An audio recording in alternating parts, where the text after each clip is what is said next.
Israeli prime minister Benjamin Netanyahu, যিনি নিজেকে দুর্দণ্ড প্রতাপশালী মনে করেন, তিনি হঠাৎ করেই তার ওয়াশিংটন সফর এক সপ্তাহ এগিয়ে এনেছেন।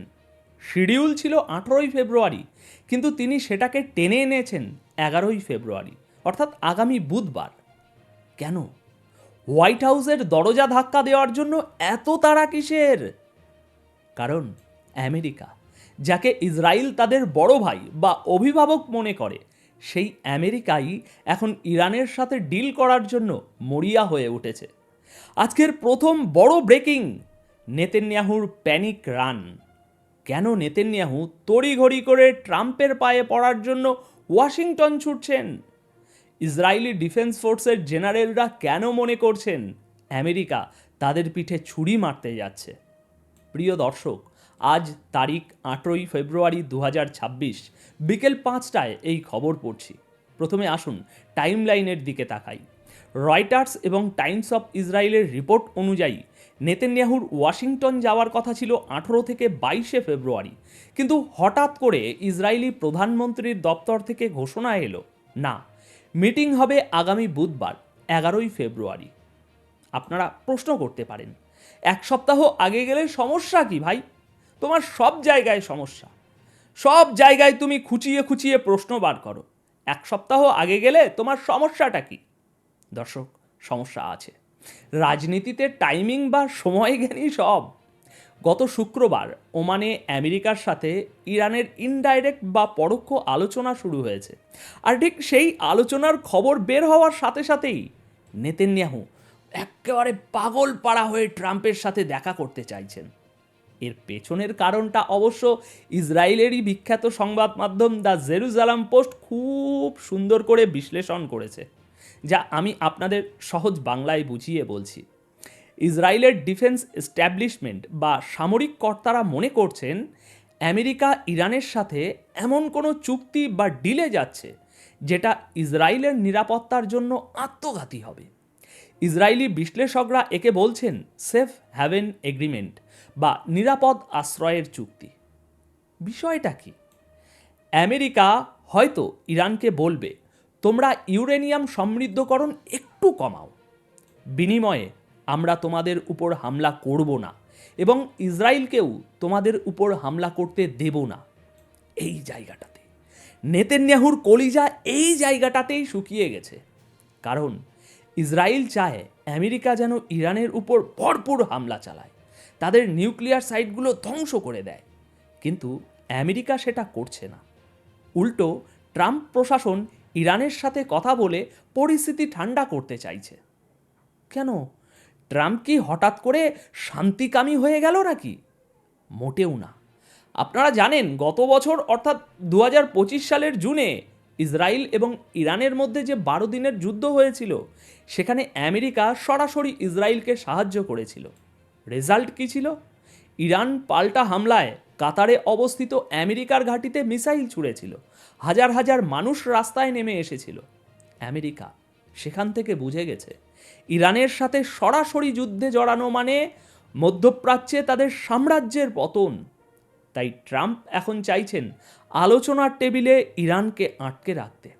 কিন্তু ওদিকে নেতানিয়াহু জানেন, আলোচনার টেবিলে ইরানকে আটকে রাখলে তার নিজের গদি উল্টে যাবে।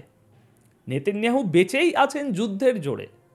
নেতানিয়াহুর অফিস থেকে একটা স্টেটমেন্ট দেয়া হয়েছে, the prime minister believes that any negotiation must include limitation on ballistic missiles. অর্থাৎ নেতানিয়াহু আবদার করছেন চুক্তিতে ইরানের ব্যালিস্টিক মিসাইল ধ্বংস করার কথা থাকতেই হবে। কিন্তু দর্শক, বাস্তবতা হলো ভিখারির কোনো চয়েস থাকে না। ইসরায়েল এখন সেই অবস্থায় আছে যেখানে তারা আমেরিকার দয়ার উপর নির্ভরশীল, আর আমেরিকা নিজের স্বার্থ দেখতে গিয়ে ইসরায়েলকে বাসের নিচে ফেলে দিতেও দ্বিধা করবে না। এটাই পশ্চিমাদের আসল চরিত্র। আজ তারা বন্ধু, কাল স্বার্থ ফুরিয়ে গেলে তারা চিনতেও পারবে না। এবার আসুন ওমানের মাস্কাটে। এনবিসি নিউজ এবং রয়টার্স কনফার্ম করেছে যে সেখানে আমেরিকা এবং ইরানের মধ্যে আলোচনা হয়েছে। আমেরিকার হয়ে সেখানে ছিলেন মধ্যপ্রাচ্যের বিশেষ দূত স্টিভ উইটকফ এবং ট্রাম্পের জামাই জ্যারেড কুশনার। খেয়াল করুন, ট্রাম্প তার নিজের জামাইকে পাঠিয়েছেন, মানে তারা কতটা ডেসপারেট একটা ডিল করার জন্য। কিন্তু ইরান সেখানে কি করেছে?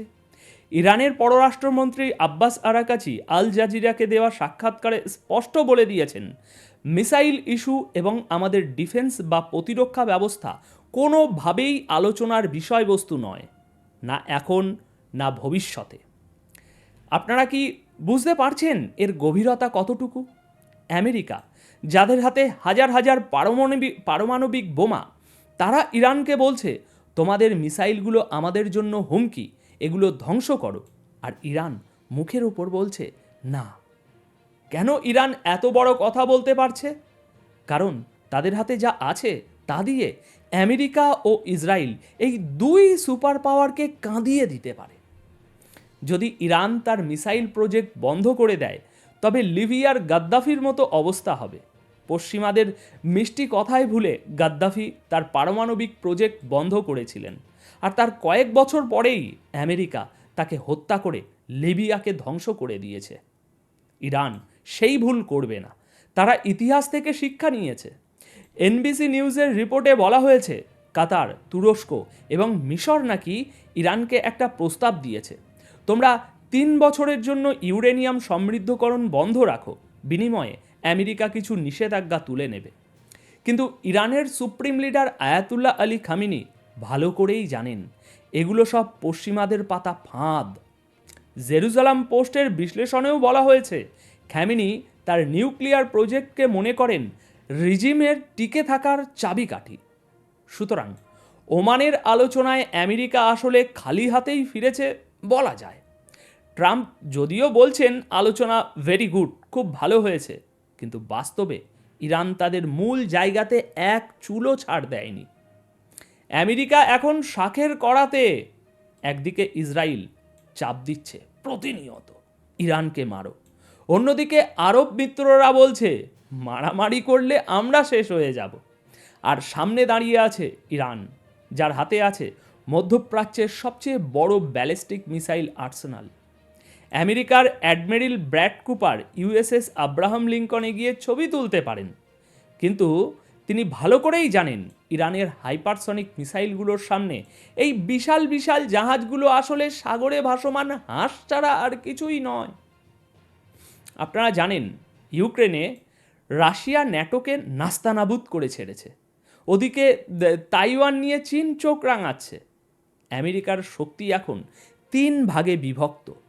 তারা জানে যদি এখন মধ্যপ্রাচ্যে ইরানের সাথে একটা ফুল স্কেল বা পূর্ণমাত্রার যুদ্ধ শুরু হয়, তবে রাশিয়া এবং চীন সেই সুযোগে আমেরিকার ওই বিশ্ব মোড়লগিরি চিরতরে শেষ করে দেবে।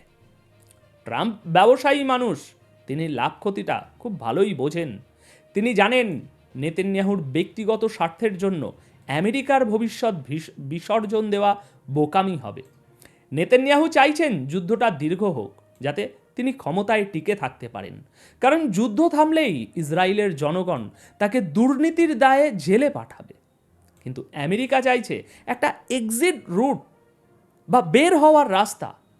তারা চাইছে ইরানের সাথে একটা লোক দেখানো চুক্তি করতে, যাতে তারা বলতে পারে দেখো আমরা ইরানকে পারমাণবিক বোমা বানাতে দেইনি। কিন্তু ইরান কি সেই সুযোগ দেবে? আমার বিশ্লেষণ বলছে কোনো দিন না। ইরান এখন পজিশন অফ পাওয়ার বা শক্তির জায়গা থেকে কথা বলছে। তারা জানে ইসরায়েল অভ্যন্তরীণভাবে বিধ্বস্ত। এই পরিস্থিতিতে আগামী বুধবারের মিটিং হবে অত্যন্ত গুরুত্বপূর্ণ। নেতানিয়াহু ট্রাম্পকে বোঝানোর চেষ্টা করবেন যে ইরানের সাথে কোনো চুক্তি করা যাবে না। তিনি চাইবেন আমেরিকা যেন আরও কঠোর হয়। কিন্তু ট্রাম্প যদি সত্যিই আমেরিকার স্বার্থ দেখেন, তবে তিনি নেতানিয়াহুর ফাঁদে পা দেবেন না। তবে এটাও মনে রাখবেন, পশ্চিমা বিশ্ব হলো মুনাফেক। তারা মুখে শান্তির কথা বলে, কিন্তু হাতে ছুরি রাখে। মার্কো রুবিও, যিনি এখন সেক্রেটারি অফ স্টেট, তিনি বলেছেন আলোচনায় সব ইস্যু থাকতে হবে। অর্থাৎ তারাও ইরানের উপর চাপ বজায় রাখতে চায়। কিন্তু দিন শেষে প্রশ্ন একটাই, ইরানের মিসাইল। যে মিসাইল টেকনোলজি ইরান অর্জন করেছে তা এখন আর আলোচনার টেবিলে কেড়ে নেওয়া সম্ভব না। জিন বোতল থেকে বেরিয়ে গেছে, আর এটাই ইসরায়েল এবং আমেরিকার রাতের ঘুম হারাম করে দিচ্ছে এখন প্রতিদিন। আগামী বুধবার ওয়াশিংটনে কি ঘটে তার উপর নির্ভর করছে আগামী দিনের মধ্যপ্রাচ্যের মানচিত্র। তবে একটা বিষয় নিশ্চিত, পুরো বিশ্ব এখন দেখছে যে তথাকথিত সুপার পাওয়ার আমেরিকা আর আগের মতো নেই। একটা সময় ছিল যখন আমেরিকা চোখ রাঙালেই সব ভয় পেয়ে যেত, আর আজ আজ ইরান তাদের চোখের সামনে দাঁড়িয়ে বলছে, তোমার সাধ্য থাকলে হামলা করো, কিন্তু পরিণতির জন্য প্রস্তুত থেকো।